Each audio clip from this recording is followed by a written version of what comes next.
नमस्कार, सनातन विचार श्रृंखला में आपका स्वागत है। आज का विषय आदमी की हठ आदमी की जिद से है।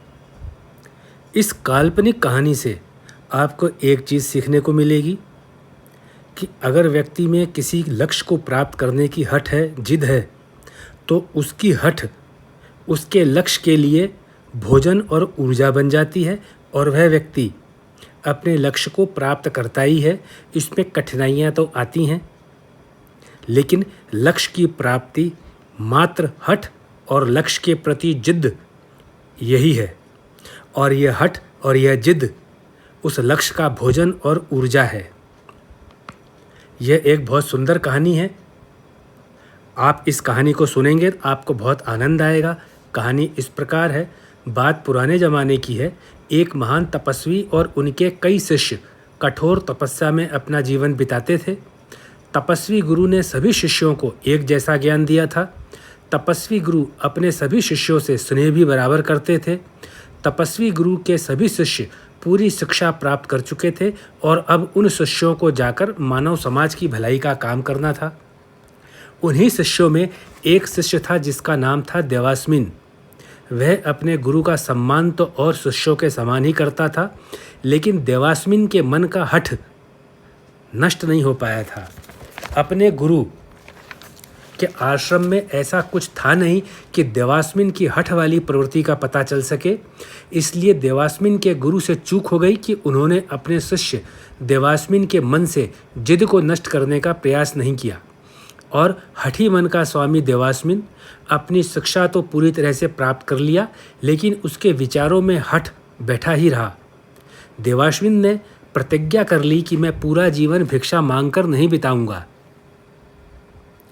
देवास्मिन भी और शिष्यों की तरह शिक्षा समाप्त होने पर अपने गुरु से आशीर्वाद लेकर आगे के भविष्य के लिए आश्रम से निकला। सभी शिष्य अपने अपने घर को वापस जा रहे थे, लेकिन देवास्मिन ने वापस अपने घर का रास्ता नहीं पकड़ा और एक बहुत बड़ा नगर जिसका नाम अमरावती था उसकी दिशा में चल पड़ा। उस काल में अमरावती एक बड़ा व्यापारिक केंद्र था और स्थान पर बड़े बड़े व्यापारी दूर दूर स्थान से व्यापार करने आया करते थे। अमरावती के व्यापारी बहुत ही धनवान थे। उसी अमरावती में चंद्रभानु नाम का एक बहुत बड़ा व्यापारी रहा करता था। व्यापारी चंद्रभानु बहुत ही नामी व्यापारी था और उसका दूर दूर तक सम्मान था। चंद्रभानु के परिवार के लोग बड़े ही धार्मिक वृत्ति वाले थे। उनके दरवाजे से कभी कोई खाली नहीं लौटता था। व्यापारी चंद्रभानु बहुत ही दान पुण्य करने वाला आदमी था। चंद्रभानु के एक ही संतान थी, उसका बेटा, जो अपने पिता की तरह बहुत ही दयालु और परोपकारी था। देवास्मिन जो अपने गुरु के स्थान से अपने माँ बाप के पास न जाके अमरावती की दिशा में चल रहा था, वह अमरावती के करीब पहुँच चुका था। देवास्मिन ने कृष्णा नदी के पास घने जंगल में प्रवेश किया तो रात का अंधेरा छाने लगा था। इसलिए देवास्मिन उस जंगल में भगवान शिव का एक मंदिर जो खंडर था उसमें रात भर के लिए रुक गया। देवास्मिन ने सोचा, कोई बात नहीं, आज रात को मैं इस मंदिर में ही सो जाता हूँ, फिर सूर्योदय होने पर कृष्णा नदी में स्नान करके नगर में प्रवेश करूँगा। इसलिए देवास्मिन ने अपने साथ रखा भोजन खाया और लेट गया। सुबह होती है।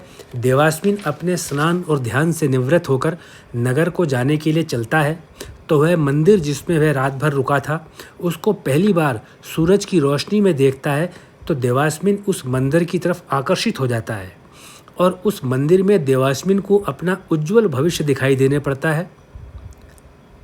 देवास्मिन जिसके स्वभाव में जिद तो थी ही, वह विचार करने लगता है, यदि मैं किसी प्रकार से इस मंदिर का जीर्णोद्धार करवा दूं तो मैं स्वयं इतने बड़े मंदिर का मालिक बन जाऊंगा और फिर मेरे को पूरे जीवन भिक्षा मांगने की जरूरत नहीं पड़ेगी। और फिर वह अमरावती नगर धनवान लोगों से भरा हुआ है, मुझे दान भी अच्छी मात्रा में दिया करेंगे, जिससे मेरा सम्मान भी होगा, मेरे पास धन भी होगा और फिर नगर के लोगों पर मेरा प्रभाव भी रहेगा। जब मेरी हालत सुधर जाएगी तो मैं एक सुंदर कन्या से विवाह करके आनंद के जीवन का भोग करूंगा।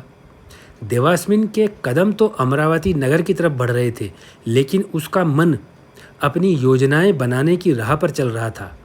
देवास्मिन के पास धन तो था नहीं, धन की तो बात ही दूर की है, उसके पास तो अब भोजन भी नहीं था, क्योंकि जो भोजन उसे आश्रम से विदा होते समय तपस्वी गुरु ने दिया था वह भी पिछली रात तक खत्म हो चुका था।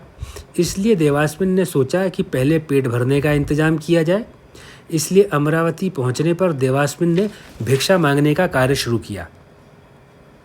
भिक्षा मांगते हुए देवास्मिन अमरावती के प्रसिद्ध व्यापारी उसी चंद्रभानु के घर में जा पहुंचा, जो बड़ा ही धार्मिक व्यक्ति था। तो चंद्रभानु का इकलौता बेटा, जो अपने पिता के साथ दुकान पर जा रहा था, उसने देवास्मिन को देखा और लौटकर घर के अंदर चला गया और घर के अंदर से खाना लाकर देवास्मिन को दे दिया।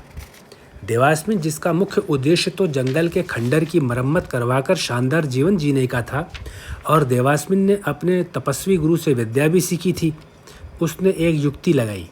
जब देवास्मिन सेठ चंद्रभानु के बेटे से खाना ले रहा था, उसी समय देवास्मिन ने कहा, आज तुम्हारे विवाह का रिश्ता आएगा। वह कन्या बेहद सुशील है और रिश्ते के लिए तुम तैयार हो जाना। तुम्हारे जीवन में इस विवाह के बाद उन्नति ही उन्नति होगी। क्योंकि देवास्मिन एक तपस्वी गुरु से शिक्षित था, इसलिए वह भविष्य को स्पष्ट तौर पर देख सकता था। इतना कहकर के देवास्मिन भोजन करके चला गया। इसके बाद में देवास्मिन चला जाता है। सेठ चंद्रभानु अपने बेटे के साथ दुकान पर आ जाता है। दोपहर में उज्जैन नगर के एक नामी व्यापारी, जिनका नाम मिहिर सेन था, अपनी कन्या के विवाह के लिए चंद्रभानु की दुकान पर आते हैं। उज्जैन से आने वाले व्यापारी भी बहुत सम्मानित घराने के थे। उनकी विवाह की बात करने आया देख करके चंद्रभानु और उसके बेटे को सुबह देवास्मिन की कही बात याद आती है। तो वे दोनों पिता पुत्र अपने सेवकों को देवास्मिन का हुलिया बताकर उसे ढूंढने को भेजते हैं।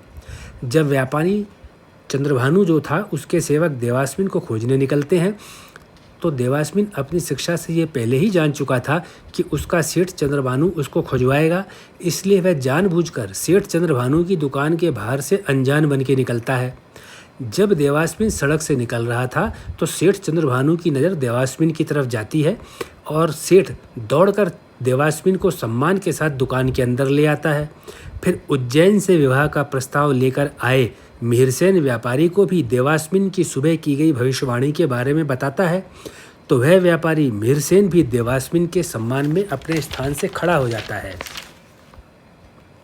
सेठ चंद्रभानु की दुकान में बैठकर देवास्मिन विचार करता है कि मेरी बताई इतनी सी छोटी सी बात से सच होने पर ये व्यापारी लोग उस मंदिर के पुनर्निर्माण में धन नहीं लगाएंगे, इसलिए मुझे अवसर का इंतजार करना चाहिए। ऐसा सोचकर देवास्मिन गंभीर मुद्रा में ही रहता है और जलपान करके चला जाता है।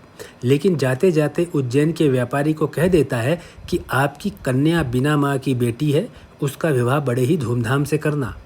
देवास्मिन के जाने के बाद उज्जैन का व्यापारी मिहिरसेन सोचता है कि इस सन्यासी को कैसे पता चला कि मेरी पत्नी का स्वर्गवास हो चुका है। चंद्रभानु और उसका बेटा तो जो देवास्मिन की विद्या को मन ही मन नमस्कार कर ही रहे थे, अब मिहिरसेन भी देवास्मिन की विद्या का कायल हो चुका था।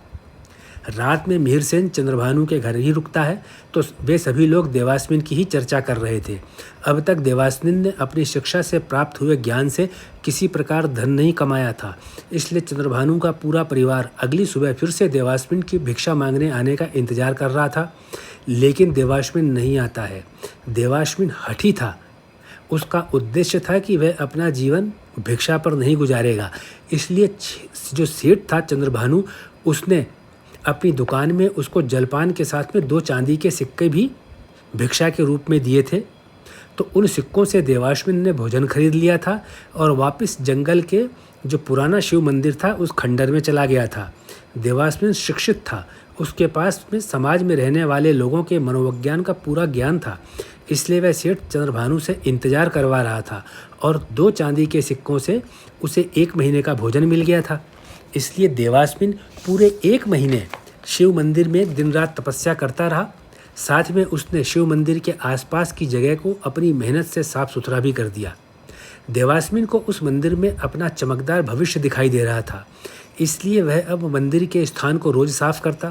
पूरा 1 महीना बीत जाने पर देवास्मिन के पास भोजन सामग्री खत्म हो गई, लेकिन मंदिर का स्थान जरूर स्वच्छ हो गया था। लेकिन मंदिर अभी भी टूटी फूटी अवस्था में था।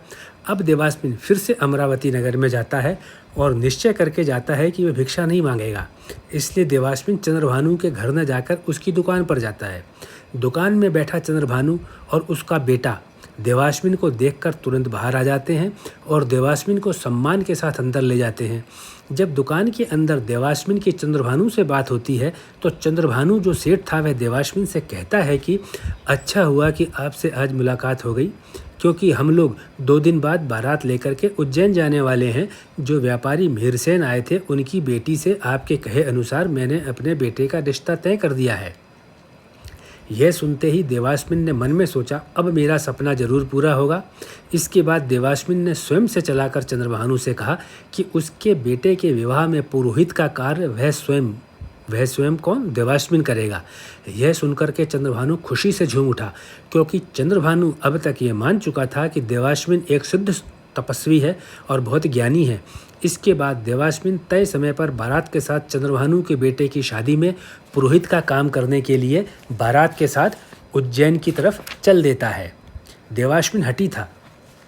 उसका एक ही उद्देश्य मांग करके वह चला था कि वह भिक्षा मांग कर गुजारा नहीं करेगा।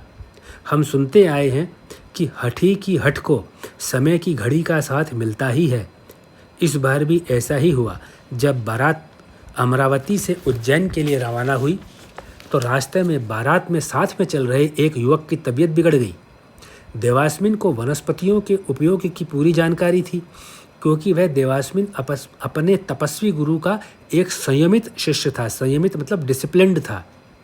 युवक की तबीयत बिगड़ने पर देवास्मिन ने अपने ज्ञान का उपयोग किया और युवक की जान बचाई।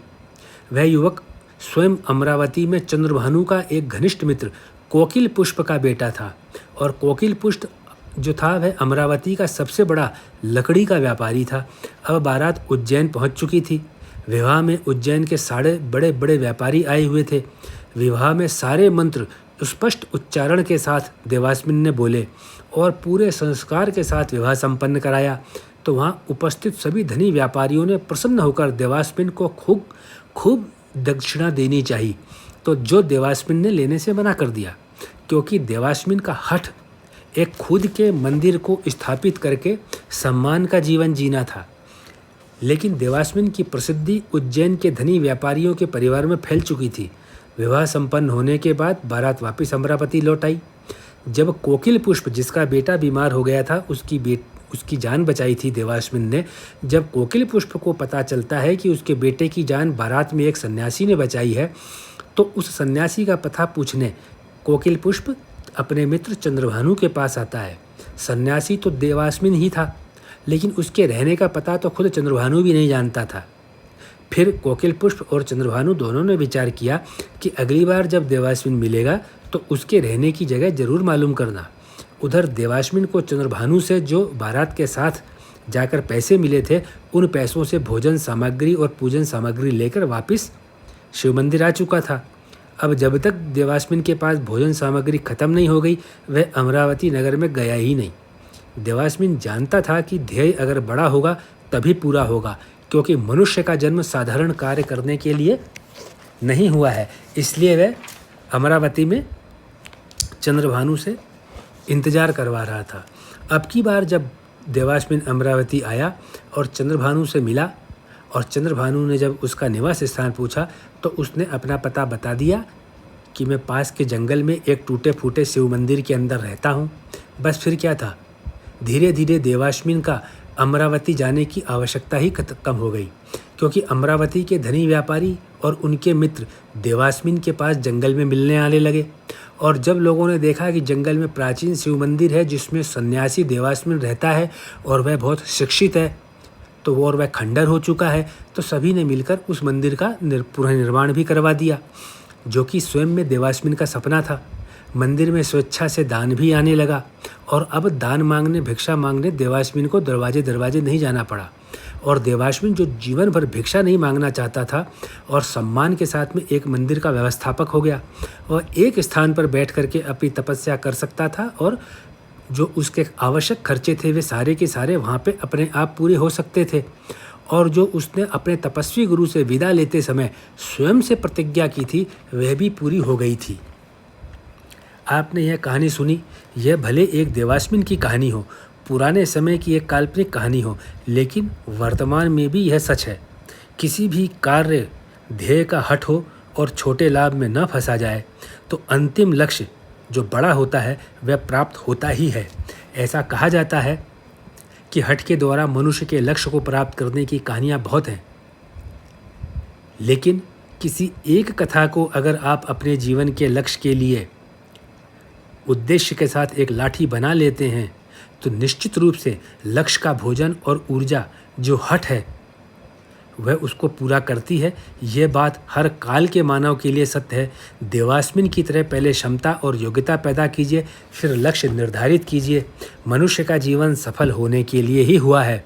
ये सनातन शास्त्र के अंदर ही दुनिया में पहली बार ऐसा हुआ है, क्योंकि यही सभ्यता विकसित हुई तो इन लोगों ने मनुष्य के जीवन को अवलंबित करने के लिए, स्वयं के जीवन को स्वयं पर आधारित बनाने के लिए, उस व्यक्ति के जीवन में ऐसे गुण भरने के लिए इन कथाओं का इस्तेमाल किया कि ज्ञान को मनुष्य के हृदय में गहराई तक प्रवेश कराया जाए।